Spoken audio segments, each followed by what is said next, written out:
میرے نبی پاک علیہ السلام نے فرمایا جس کے ذمے بہنیں لگ گئی، جس کے ذمے بہنیں جس کے ذمے لگ گئی، باپ کمزور ہو گیا یا باپ انتقال کر گیا، جس کے ذمے بہنوں کی ڈیوٹی لگ گئی، محبوب فرمانے لگے اس نے 3 بہنوں کی اچھی پرورش کی، اچھا ادب سکھایا اور عزت کے ساتھ رخصت کر دیا، یا 2 بہنیں اس کے ذمے لگی، اس نے آداب سکھائے، یہ ابو داؤد شریف ہے، ابن ماجہ ہے، اور پھر ان کو رخصت کر دیا عزت کے ساتھ۔ پھر ایک مقام پہ فرمایا چلو ایک بہن ہی اس کے ذمے لگی تھی، اس نے ادب سکھائے، آداب سکھائے، عزت سے رخصت کیا، حضور کیا ملے گا؟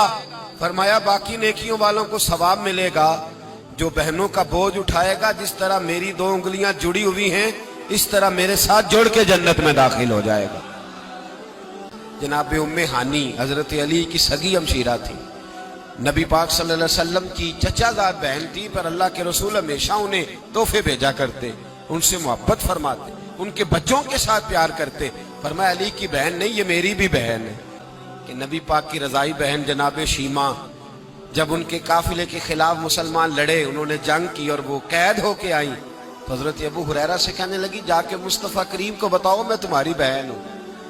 حضرت ابو ہریرہ کہتے ہیں میں بی بی کا پرانا دوپٹہ دیکھتا، اس کی کیفیات دیکھتا، پھر جملے دیکھتا، مجھے سمجھ نہ آتی، تو میں نے جا کے حضور سے کہا کوئی شیمہ نام کی بی بی ہے؟ تو کہتے ہیں ابھی میں نے جملے بھی پورے ادا نہیں کیے، نبی پاک ممبر سے اٹھ کے کھڑے ہو گئے اور رسول پاک کی چادر مبارک ممبر پہ رہ گئی، محبوب اٹھ کے گئے اور پھر جناب شیمہ کو گھر لے گئے اور پھر فرمایا عائشہ کو بلاؤ، فاطمہ کو بلاؤ، سودا رفسہ کو بلاؤ، ان سب سے کہو آؤ دیکھو میری بہن میرے گھر میں آئی۔ یہ رشتوں کا احساس، یہ رشتوں کی کیفیات، یہ درد، یہ سوز، یہ حضور نے ہمیں تعین کر کے دیا ہے، یہ نبی پاک علیہ السلام نے ہمیں بتا کر کے دیا ہے۔ حضور نے ڈھیروں تحفے دیے اور ایسی آفر کی جس کے لیے امت تڑپتی ہے، ترستی ہے۔ حضور نے فرمایا شیمہ اگر تو پسند کرے تو تیرے لیے مدینے میں مکان نہ بنا دوں، اگر تو کہے تو یہاں تیرے لیے مکان نہ بنا دوں جہاں 70,000 فرشتے روز سلامی دینے آتے، یہاں تیری پکی رہائش نہ کر دوں؟ عرض کی یا رسول اللہ میرے خامند کا گھر،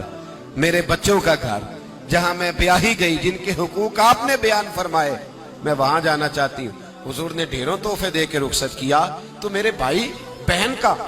ایک حدیث ہے مشکات شریف، مشکات میں حدیث ہے، ایک حضور علیہ السلام کے صحابی تھے جو نبی پاک کی بارگاہ میں بیٹھے رہتے تھے،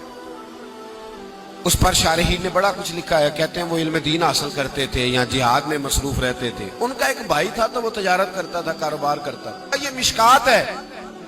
ایک دن آ کے عرض کرنے لگے یا رسول اللہ صلی اللہ علیہ وسلم اسے سمجھائے کوئی کام بھی کرے،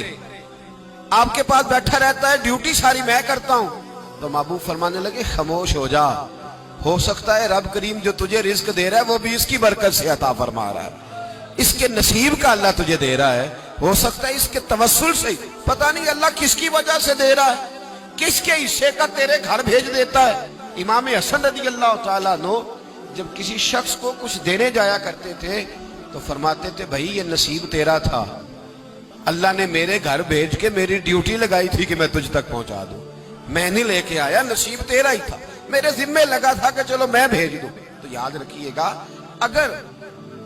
کچھ جگہوں پہ ہمیں حقوق ادا کرنے پڑتے ہیں، کسی مالدار بھائی کو کسی غریب کا خیال رکھنا پڑ ہی جاتا ہے۔